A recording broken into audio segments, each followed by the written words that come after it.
Hi, I'm Taylor from GiveWP. I recently had the honor of interviewing Nate Maingard, musician, poet, and online creator. His use of Give caught my attention because he uses Patreon and we're frequently asked how Patreon compares to GiveWP. The answer actually comes best from Nate.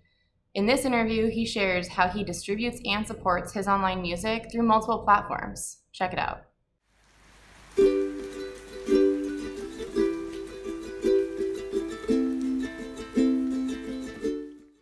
Hi, Nate.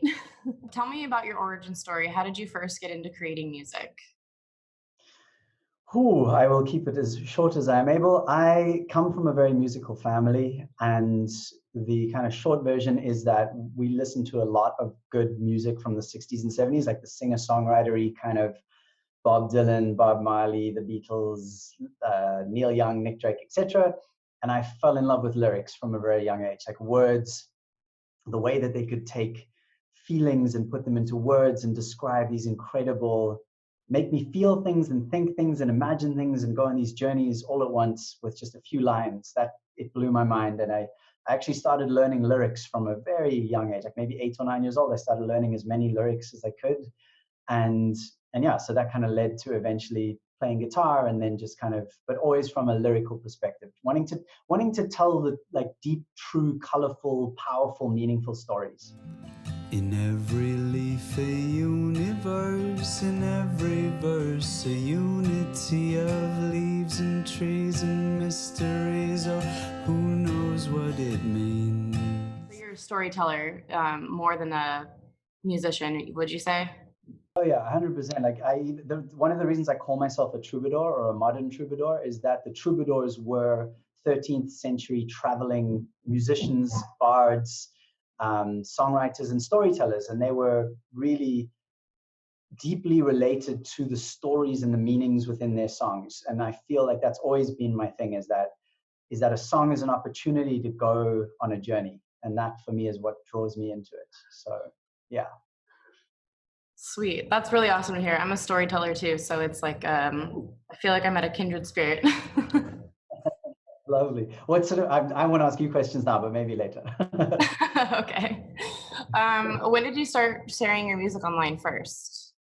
That kind of since I got on the internet, like MySpace. I'm pretty sure I was sharing some terrible, terrible music on MySpace, ill-advised. And so, yeah, I think from the early days of, I mean, I'm 35 now. And so whenever the internet started having the capacity to share music, I was sharing music. MySpace. Are you still on MySpace? I think I must still have a page on there. I haven't been on there for years, but yeah, that's funny. That is funny. MySpace was my first social media profile, so Nice. um, what do you see as the benefits of being an independent musician, and would you ever consider joining a music label?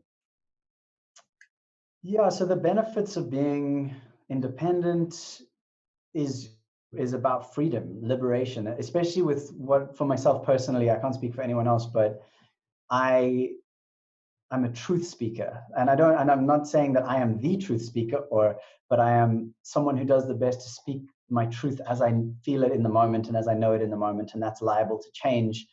But I am able to do all of that, to change and to grow and to learn and shift and speak the truth and get uncomfortable and make mistakes and do all of those things, because I am an independent creator and I don't have a huge conglomeration, a huge corporation breathing down my neck telling me we have to make a big selling CD, otherwise this is not a success. I think a success is telling the truth, and a success is having even just one person say, that really helped, I really got that, I really needed that.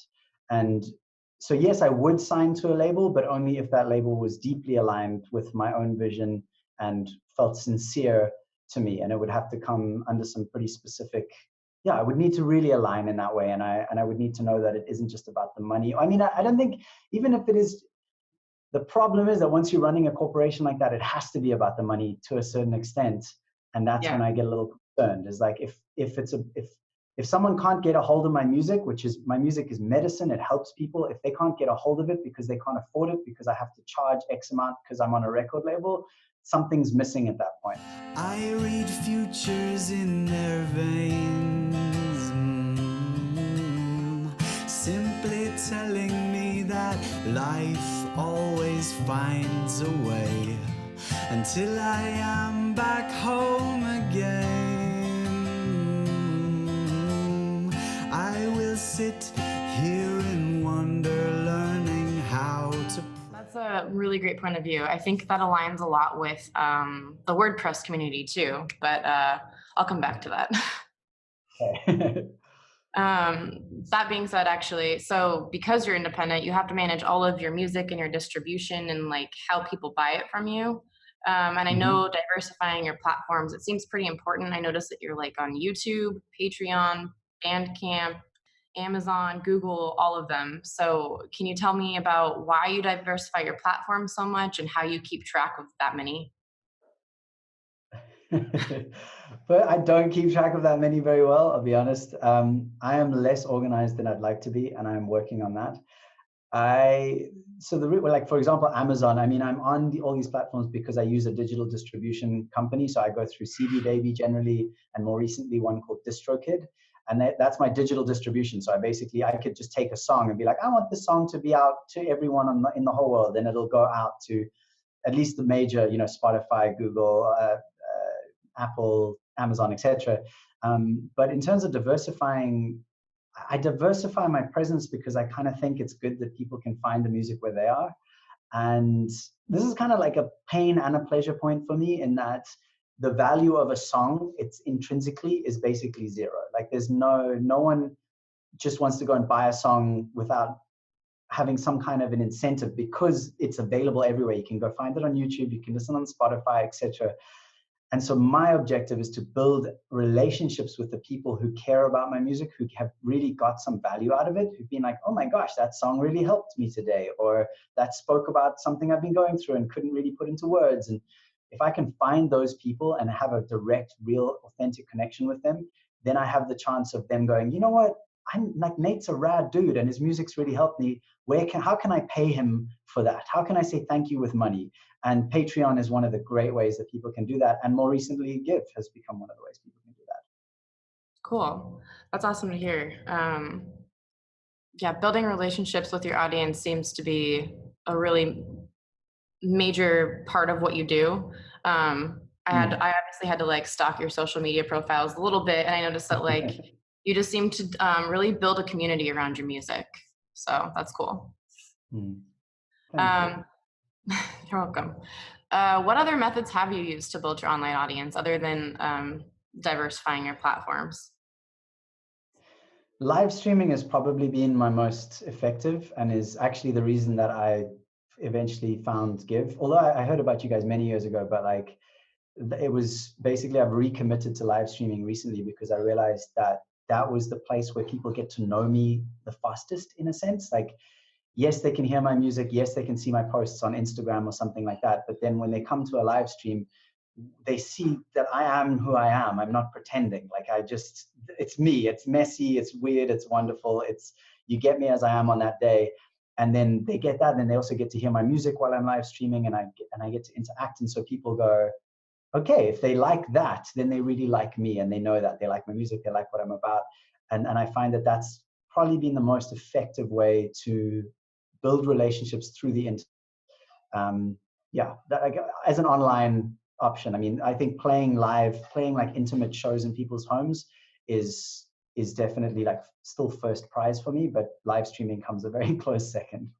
Somewhere in the world, the light's alive. Time will spin us on the breeze. Hope will feed us till we're free. Awesome. That's cool. So you do play shows in people's homes? I do. That is definitely, I've been struggling quite a bit with some pretty severe mental health stuff, depression, and also some chronic pain for quite a few years. And I'm really coming to terms with that and finding the tools, the toolkit for working with that and stabilizing. And so I'm being like re-entering the world in that way. So I'm actually doing what I've called music medicine gatherings at my house. I'm doing the second one actually this coming weekend in my timeline. And that's been an opportunity to kind of re-offer the gift of the music, the medicine that it is, and do it from a safe place, which is my home, And so, I mean, I just had my first one a month ago, and like the response from the people who came was just like, one of the people was literally said, she's like, I haven't had a connected experience like that in as long as I can remember. Thank you so much. Like, it's so I know that, so that's like my slow re-entry. And once I've stabilized my health more, and like through the live streaming, hopefully built up more of an audience and more of a sort of stable income through that, then I can start to look at doing little tours where I'm going to different people's homes in various areas and playing for them, sharing the Wow. medicine. That's really cool. That's something that I've also struggled with too. So that's really interesting to hear that that's how you're approaching it. I'm super interested in that. Now this seems kind of like a random question, but how has your experience been with Patreon so far? Well, with Patreon specifically? Yeah, and then I'll ask a Oh, different platform too. sure. Yeah, it's been amazing. I mean, Patreon changed my life. Like, having such a well-built platform that has so much heart at its core, that like Jack Conte, who created it, he's coming from such a sincere space, and they've made some really big mistakes along the way, but who doesn't? But overall, it's allowed me to say to my community, and I was 2014 that I launched, and I remember being like, hey guys, like, I'm on this platform, it seems really cool. If you feel like you want to help me make more art, then come and join me on there. And within a few days, I had like 10 patrons. And I was like, hang on a second. You mean I can just like make the music I care about, and then the people who care about that music will come and pay me money to keep making the music we all care about? And that was the beginning. And then from there, like, the community that's grown around it, like some of those people have become really good friends, like quite a few of them. And we chat regularly, and they're the most sincere and caring folk in the world. And Patreon is probably about 90% of my income. And especially when I was going through the darkest time with mental health stuff, which, I mean, I'm coming out of it now, but it's still pretty tough. Like, I haven't really been able to stably do the work of being a musician as far as touring and doing the things that bring in those extra bits of money that are necessary. And so I've really leaned on and been held by my patrons. And literally, so Patreon, I would say, has saved my life and saved my art, and my patrons are just heroic. Actually, if you see behind me, that's my wall of love. And those are all patrons, people who've been pledging for a year or more. And there are many more of them, but that's all I've got up so far. That is so cool. It's crazy, right? Actually, and I have to, one more thing. One more thing is this is a little book, a collage. It says "Happy Birthday from Your Natives," which is what they are called, the Natives. And this was a group of people who basically all were patrons, and they all sent me like a little scrapbook with different poems and illustrations and photos of themselves as a birthday present. And if you want to cry a little bit, you should go and watch my video, "The Birthday Gift That Broke My Heart," on YouTube. It's the best heartbreaking I've ever experienced. But when I opened that, it was on video, and I lost it completely, in the best of ways. Anyway, so yes, I love Patreon. Wow, that's amazing. That's really good to hear. I just got a little choked up. Yeah, me too.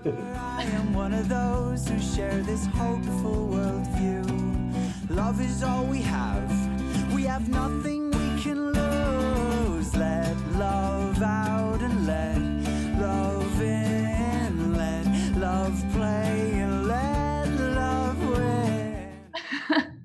So you're also on YouTube. How has your experience as a YouTube creator been in contrast with some of the other platforms?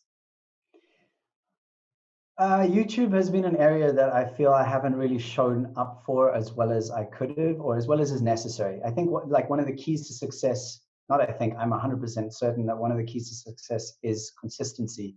And that is also one of the things I struggle with the most. And YouTube really shows it, because I believe that having like a consistent creation structure with YouTube is basically compulsory. And I haven't really stuck with that. So when I have been creating videos consistently, it's been amazing, and I've loved it. And my audience on there is really friendly and kind, and they leave such sweet comments, and I really enjoy the interactions. But I haven't really shown up as well as I'd like for YouTube, and it's still one of the areas I'd like to get a better handle on going forward. Cool. Yeah, I've heard YouTube's key is consistency, which can be very hard to do, especially if you're an artist.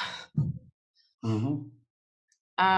So when did you add a WordPress website into the mix, and what do you like about using WordPress? I would love to actually look this up because I've been on WordPress for so many years. Like I think it's the only website I've ever had has been a WordPress website. Since I had a .com, since I had my website, I think it's been WordPress. And I like well, this is like a double-edged sword, but I like the freedom that I can do whatever I want with it. An example being Give. Like I can find something like Give and I can install it in my site and I can integrate it and it works. But that's also a double-edged sword because I have spent so much time just messing about with the website to try and make it exactly what I wanted it to be.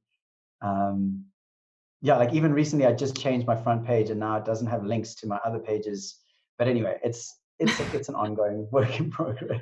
I did notice that. I wondered, but you never know. People do that on purpose sometimes. No. Yeah. No, your website actually looks really good. Oh, thank you Really so much. You're welcome.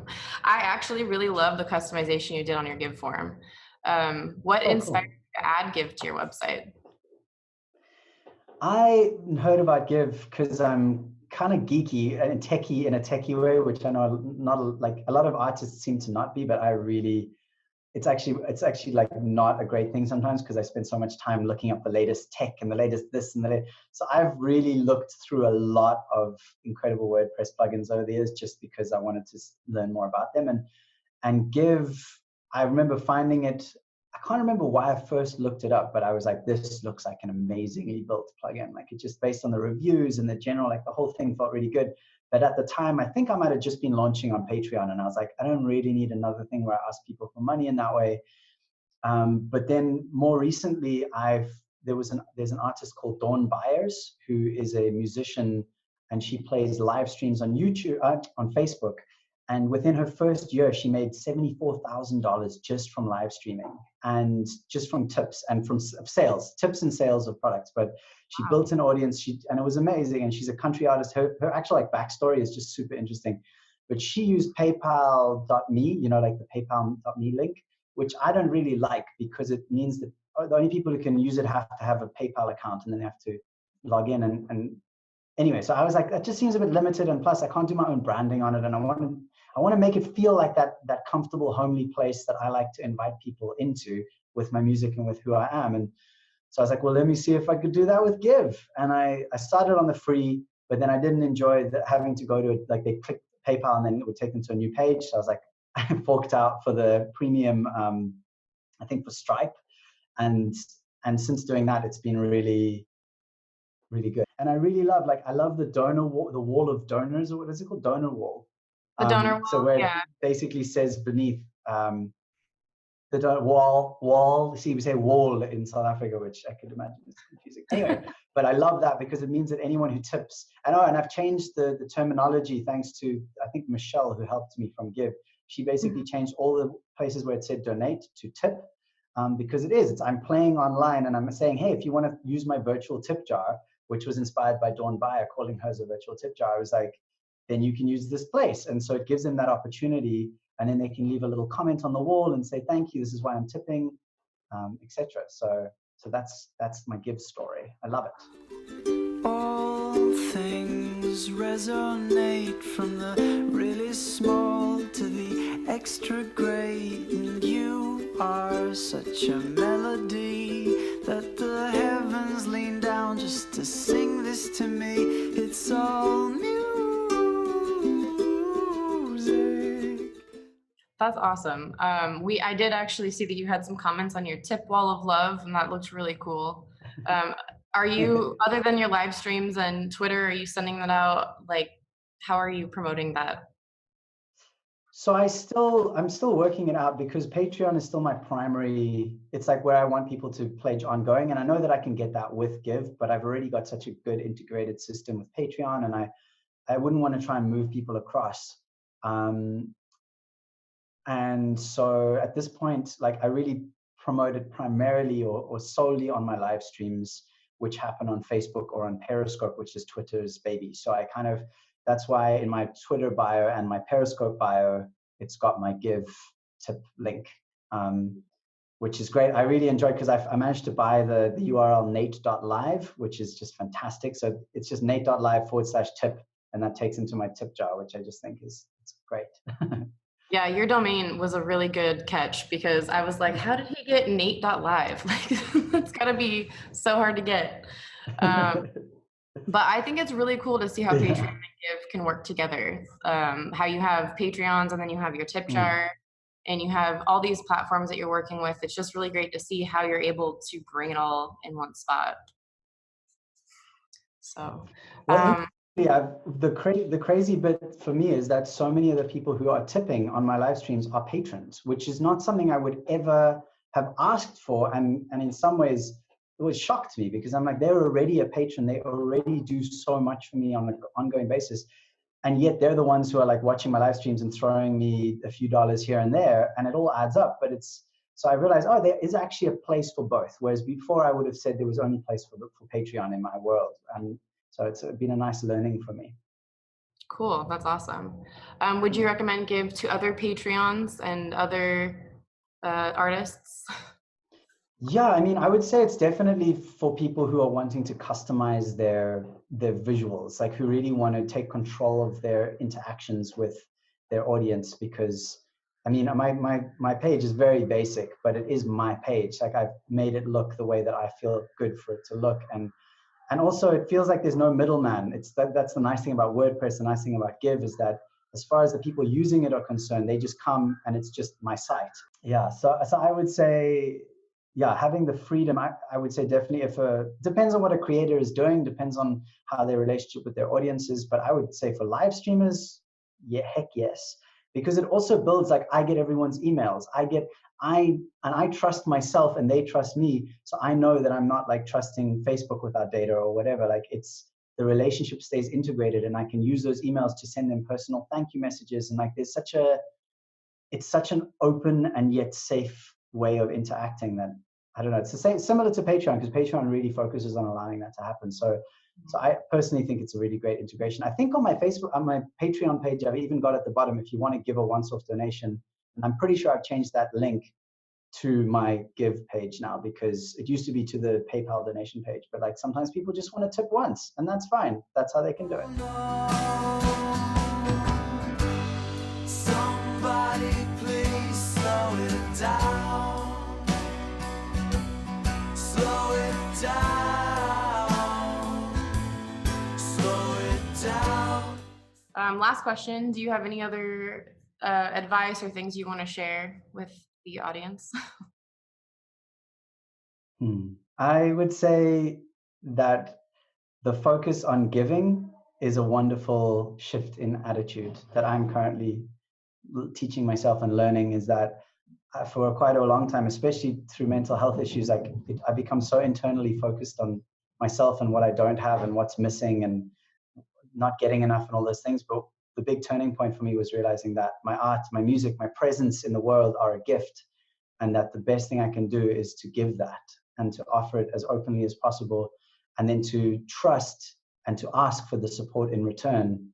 And I think that that's what I would invite anyone to do, is to just remember that it's not about the numbers or the amounts of people or the Facebook followers, all those kinds of things. Like, it really is important that we give from a place of richness. And that's how we change the world. That's brilliant advice. Thank you. Man, this has been a great interview. I'm so glad. I've enjoyed it as well. Nice questions. Thank you. I wanted to go back to what you said about being stuck on the technical part. I wanted to laugh because I do that all the time. I write poetry too, and I've been working on my poetry site for like a year and a half. Haven't put any of the poems on it. I've just been working on the design. Yeah, I relate. So, that's funny. Yeah, all right. So do you have any questions for me before I go or before we end? No, just really thank you guys for making a very cool platform, and it's nice to be kind of, it always feels nice to then get like a face to the place, because I'm finding that with the platforms I'm using, the ones that I want to stick around with, I also use Crowdcast for live streaming, and I've spoken with the CEO, and like the same with Patreon. I've hung out with Jack once or twice, and now even just, it's these kind of companies that's like real human touch. I don't know. I just thank you. That's it really. Well, thank you. We appreciate it. And Michelle says hi. She remembers helping you with the CSS. She was really excited about this interview. She actually wanted to do it, but I said no. Oh, well, please tell Michelle from me again, thank you so much, because that's another such appreciation. Like anytime I've written to her, being like, I don't know how to make the colors go the color I want. And she's like, well, let me help you. Yeah. So yeah, thank you guys. Thank you, Michelle. And thank you everyone there at Give. In every leaf a universe, in every verse a unity of leaves and trees and